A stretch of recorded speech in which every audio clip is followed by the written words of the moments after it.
Welcome to the Laws of Life with Blanca. Very excited. We have TRU CHEF, Chef Corey Hall. How are you, sir? I'm doing well. I'm doing amazing. Enjoying the South Florida hurricane weather that we have down here. And first and foremost, I want to say happy birthday. Thank you. And everybody out there watching, let's give TRU CHEF some birthday love. He is a world-renowned chef. He's cooked all over the world and for many famous, successful people, and we are just so excited to have you on the show today. It's amazing. It's a pleasure to be here. So what is your birthday resolution? To work harder than yesterday. You know, to realize that nothing in life is guaranteed and seize the day.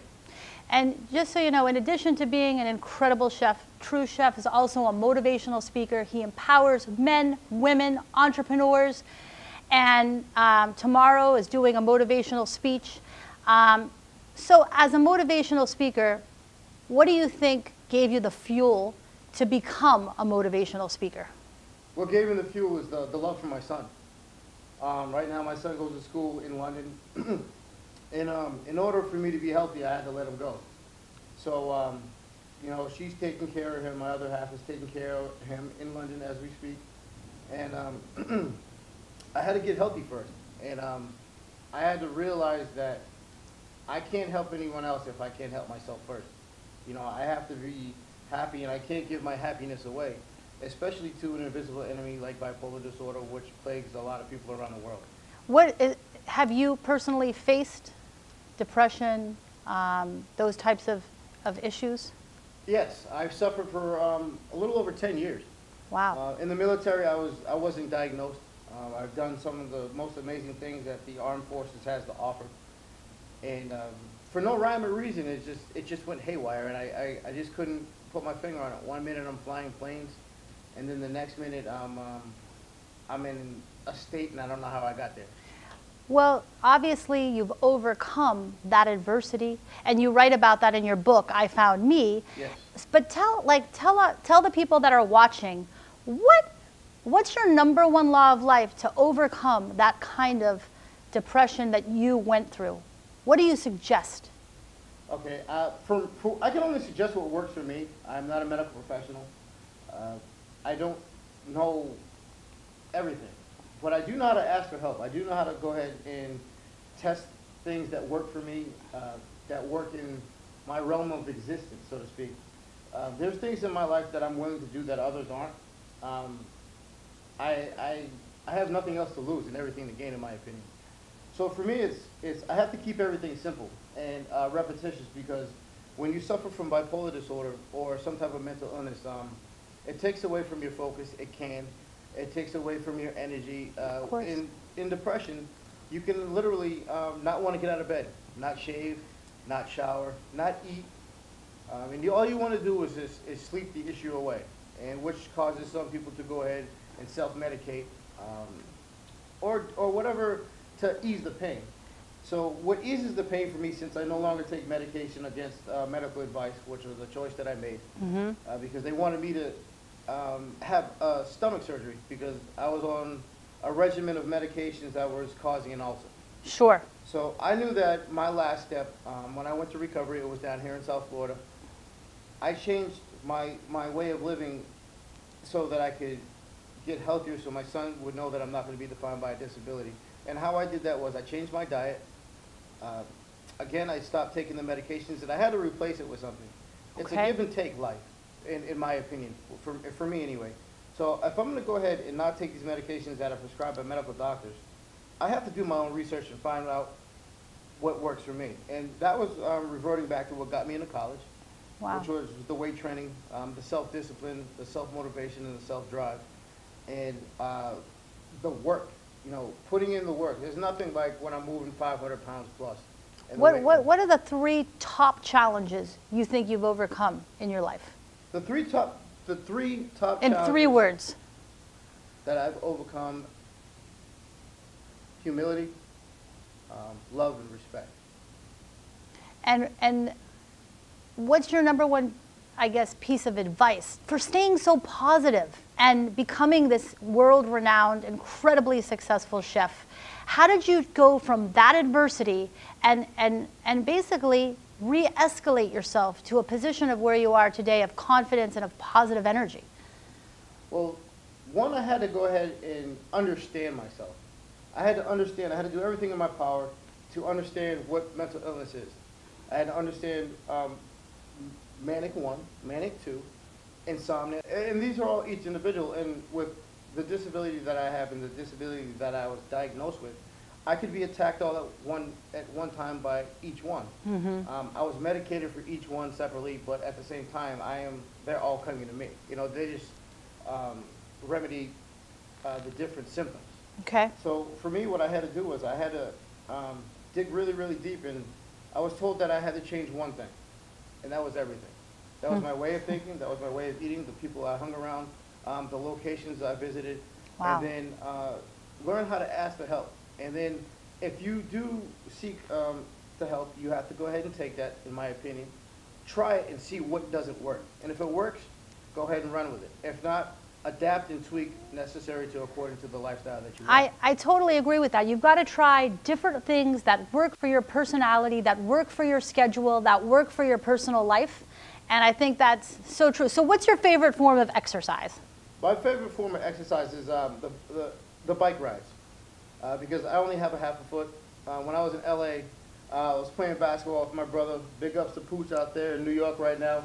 He's filming season 7 on Ray Donovan. Gave me a big birthday shout out. Much respect. It's the bike riding. Because in the military on every Friday, we would do a 10-mile beach run. So Wow. we would be tired enough so we wouldn't get in trouble over the weekend.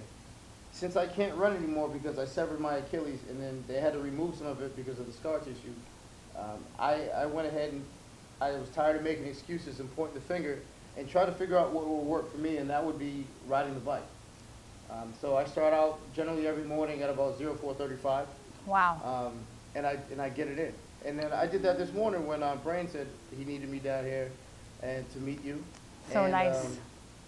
And that's what we did at 04:30. And then I went ahead. I'm taking care of my father right now as well, who's 90 years old. And it's just me. I mean, my brother's filming, but, you know, he helped. Sure. A lot of motivation. But at the end of the day, you just got to put in the work and do it. Nobody's going to give it to you.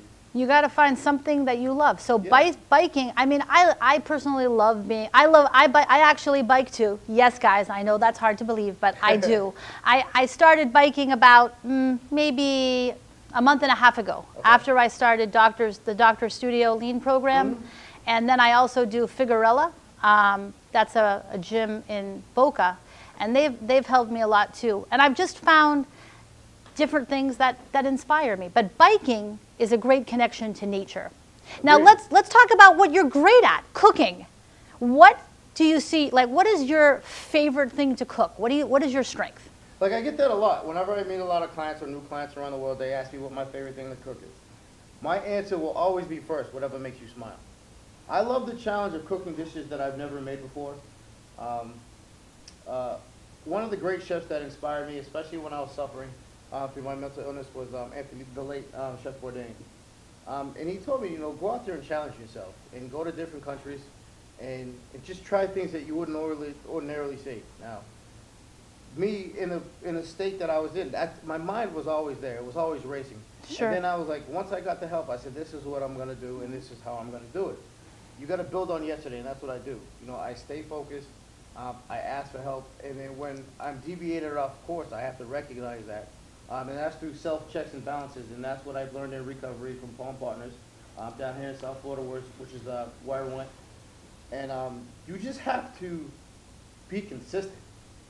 I mean, first, you have to, I would advise, write down what you want to do, what steps you're going to take to get there, and what you're not willing to sacrifice. I love it. So my question is always, my answer to my new or anyone who asks me what my favorite dish is, it's to whatever makes you smile.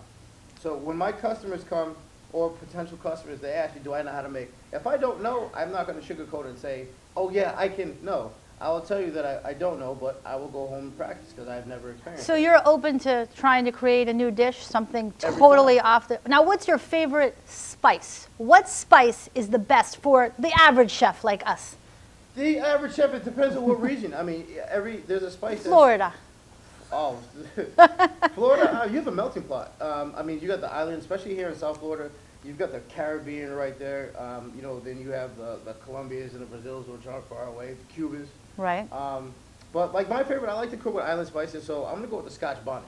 See, I've never even heard of that. The Scotch bonnet is a pepper. Okay. And that's where you get your jerk from. Okay. Your island jerk. So it gives it a little bit of a twist? A little bit of a kick, and a little bit of a kick within the kick. Even if you're the most average chef, go with that? Yeah, you're you good can go, to go? I mean, but that's your staple in the island is the Scotch bonnet. It's just, the flavors, the heat, it's a nice hot heat and clean. Okay. So that's what I do. When I do my jerk chicken or my jerk pork or whatever, I'll marinate it specifically for 24 hours before I even smoke it. So that's clutch, 24-hour pre-marination, the Yes. preparation. All right, so we got to keep that in mind. Now, listen, you guys know cooking is not my forte, and that's why we searched the universe, and we're lucky enough that TRU CHEF came over here today, and you're going to give me a few cooking lessons? Absolutely. What do you want for your birthday, TRU CHEF? I want another opportunity to show my son that I'm not going to be defined by a disability starting now. Create a legacy. Agreed. And you know what? You're setting an incredible example for him because you know what? We all go through adversity. The question is, how do we cope with that adversity? And you've done that with grace, elegance, and kindness. So hats off to you for writing this amazing book. And what's the main theme of this book? What are we learning? The main theme for this book is that when you fall, when life kicks you, know that it's going to happen. I mean, despite your best intentions, despite you being a saint, you will be faced with tragedy. Even, I mean, no matter what you do, tragedy is going to strike. Whether it's you or whether it's 6 degrees of separation from a family member, it's going to hit you. So in my training, in my message, you have to be prepared and expect the unexpected. So therefore, you can keep yourself in fighting trim and handle the situations as they come because you're prepared for them. Even the ones that you just can't even fathom, like a death, or, for instance, I was paralyzed. One day I was paralyzed, then 6 months later I got hit by a car, and then 6 months later I got hit by another car. I couldn't prepare for that, but what I did prepare for was that if I was in a position like this and I'm able to go ahead and get myself back, this is what I'm going to do to get to where I need to go. Well, guys, everybody has to read this book. I Found Me. Thank you. I got my own personally inscribed copy.